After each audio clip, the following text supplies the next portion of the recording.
বৃষ্টি হওয়ার কারণে নেপালের একটা সুবিধা হচ্ছে বা এটা এই শহরে অ্যাডভান্টেজ হচ্ছে যে সবসময় পরিষ্কার থাকে এবং এখানকার মানুষও সচেতন এবং পুরো রাস্তাঘাট দেখলে বুঝতে পারতেছেন।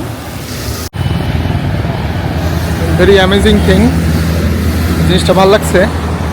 হ্যাঁ, সোলার দিয়ে তারা এখানে ময়লা ফেলান রাত্রে আর কি, এখানে ময়লা ফেলেন এই কথাটা তারা রাত্রেও মানুষদেরকে বলার জন্য বা অ্যাটেনশন গ্রো করার জন্য তারা সোলার দিয়েছে যেন মানুষ রাত্রে পড়তে পারে এখানে ময়লা ফেলুন। ওটা কিন্তু ডাস্টবিনের উপরে আপনারা দেখছেন যে সোলার লাগানো।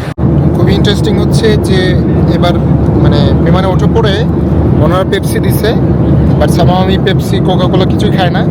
আমি একটা বোতল পানি চেয়ে নিয়েছি, যাকে আমার কাছে খুবই ভালো মনে হয়েছে। পানি চাইলে তারা পানি দিচ্ছে, তো পেপসি বা সেভেন আপ দিচ্ছে। তো এটা মানে ওনার সার্ভিস যে বেটার করছে, এটা একটা ইমপ্রুভমেন্ট হচ্ছে, এটা আর কি ভালো আর কি। আসসালামাইকুম, আমরা ত্রিভুবন ইন্টারন্যাশনাল এয়ারপোর্টে চলে আসছি। খুবই অর্গানাইজ একটা এয়ারপোর্ট। এটা ছোট হইতে পারে বাট ইফেক্টিভ, যেটা আমার কাছে খুব ভালো মনে হয়েছে এবং খুবই অর্গানাইজ। তবে একটা জিনিস আমার খারাপ লাগছে, মানে বাংলাদেশ এয়ারপোর্ট এখন তো অনেক মানুষ চলে যাচ্ছে দেশের বাইরে, আওয়ামী লীগ ছাত্রলীগ, তো এই জন্য চেকিংটা বেশি করছে। আমাদেরকে ইনকোয়ারি করার জন্য আমাদেরকে রেখে দিয়েছিল। তো তারপরে যে জিনিসটা হয়েছে যে খুবই ভালো সার্ভিস দিয়েছে আমাদের শাহজালাল আন্তর্জাতিক ইন্টারন্যাশনাল এয়ারপোর্ট। বাট আমার ব্যাগেজ থেকে কিছু জিনিস চুরি করছে, বাট ডোন্ট ওয়ারি, এতে মন খারাপ করার কিছু নাই। তবে আমি মনে করব যে তারা এই বিষয়টা একটু গুরুত্ব সহকারে দেখবে আর কি। খুবই নিট এবং ক্লিন, হ্যাঁ, এবং হাঁটার মতো ওয়েদার। আমি এসে বলছিলাম যে আমি হাঁটবো, পুরো নেপাল হাঁটবো, গাড়িতে উঠবো না, এবং পুরো 1 মাস থাকবো। এবং ওয়েদারটাও এখন পারফেক্ট, বৃষ্টি হয়ে পুরো সিলেটের মতো আবহাওয়া। মানে সিলেটে আমি যখন ছিলাম তখন এরকমই আবহাওয়া ছিল আর কি। Thank you.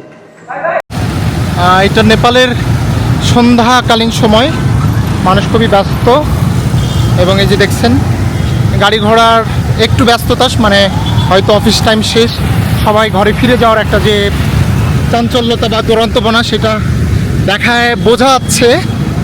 আর আমি হোটেলে যাচ্ছি, তো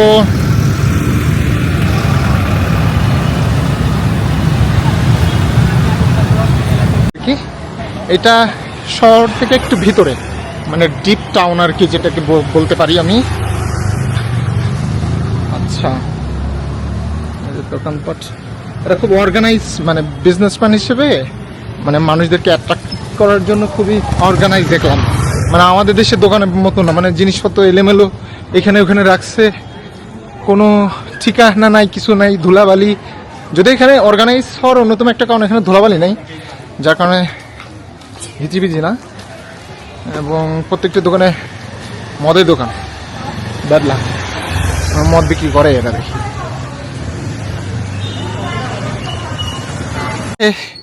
পথ হারিয়ে গেছে নেপালে, এত গলি, মাই গুডনেস। আমি আজকে 12 কিলো হেঁটে ফেলছি, মানে এই লোকেশন খুঁজতে খুঁজতে, মানে এত গলি আমি নিজে কনফিউজ এর মধ্যে আছে কিনা। পরের দিকে ছোটো ছোটো সিঁড়ি, মানে কি বলবো, এত অলিগলি। আমি শুনছি তার্কিতে প্রচুর অলিগলি, কিন্তু নেপালে যে এত অলিগলি এটা জানতাম না।